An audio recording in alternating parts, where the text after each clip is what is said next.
Imagine a city where centuries of culture flow quietly through its streets, where the air smells faintly of fresh bread from a family bakery that's been there for generations, and where you can wander into a park so lush it feels like stepping into a painting. Now imagine that this city isn't in a travel magazine's top 10, isn't crowded with tour buses, and isn't plastered across Instagram feeds. That city is Białystok, and if you've never heard of it, you're not alone. In fact, most people, both in and outside Poland, completely overlook it.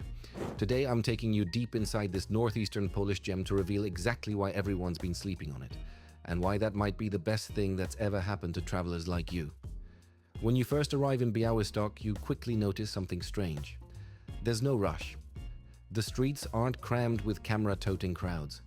You don't hear the constant murmur of large tour groups shuffling from one landmark to the next.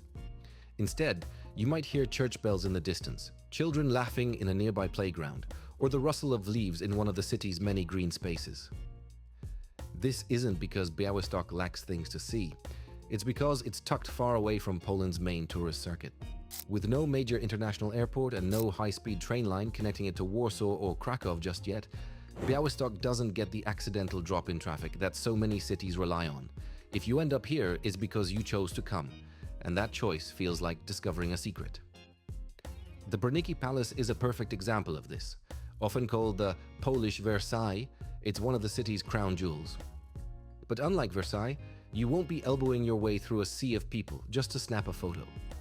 You can actually take your time, wander through its gardens, and imagine what life was like for the powerful Branicki family in the 18th century. That slower pace allows you to connect with the place on a deeper level. And that's true across the city. From the quiet courtyards to the wide, pedestrian-friendly boulevards, everything here seems designed to let you slow down. So why does a place with such beauty get so little attention? Part of it comes down to branding. When people think of Poland, they picture Krakow's medieval old town, Warsaw's skyline, or Gdańsk's colorful waterfront. Those cities are heavily promoted in travel campaigns and plastered all over social media. Białystok, on the other hand, doesn't sell itself as loudly. It's more subtle, and subtlety doesn't always win in the Instagram era. But that's exactly what makes it such a refreshing discovery. Another reason people overlook Białystok is its complicated history. The city was once a melting pot of cultures: Polish, Jewish, Belarusian, Russian, Lithuanian, and more. It was a hub of trade and innovation, even giving the world Ludwig Zamenhof, the creator of Esperanto, a language meant to unite people. But the tragedies of the 20th century, especially World War II, left deep scars. Much of the city's Jewish community was lost, historic architecture was destroyed, and the population changed dramatically. In rebuilding, Białystok focused more on livability than on creating showpiece tourist attractions.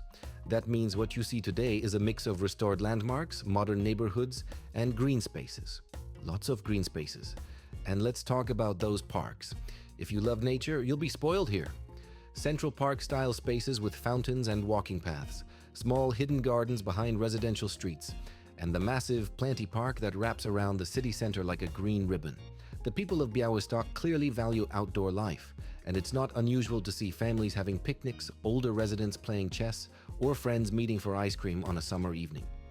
It gives the whole city a neighborly, lived-in feel that's hard to fake.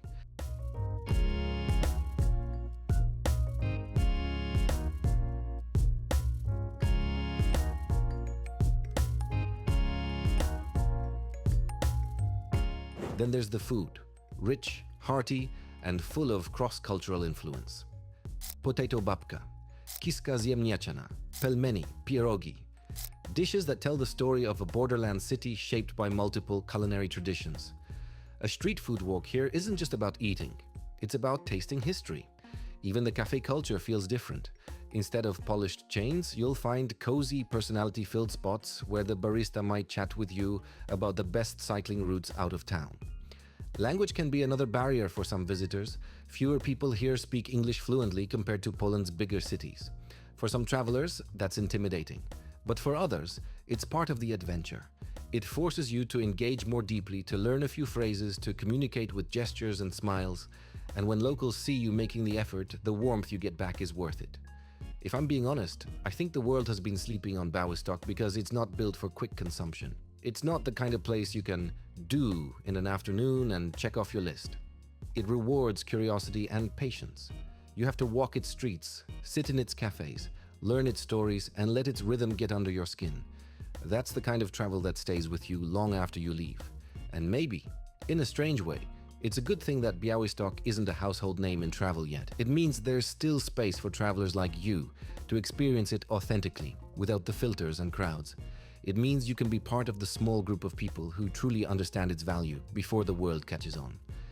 If content like this excites you, if you love peeling back the layers of underrated places and seeing what they're really about, consider joining the channel membership. It's a great way to support videos like this and help bring more hidden gems to light. Plus, members get behind-the-scenes updates and early access to new content, so you can keep discovering places most travelers never even think to visit. Now, let's step into the streets of Białystok together. From the elegance of Branicki Palace to the scent of fresh pastries drifting out of a bakery, from the quiet corners of Planty Park to the vibrant stalls of the local market. I promise you, by the end of this journey, you'll see why being slept on might just be Białystok's greatest secret weapon.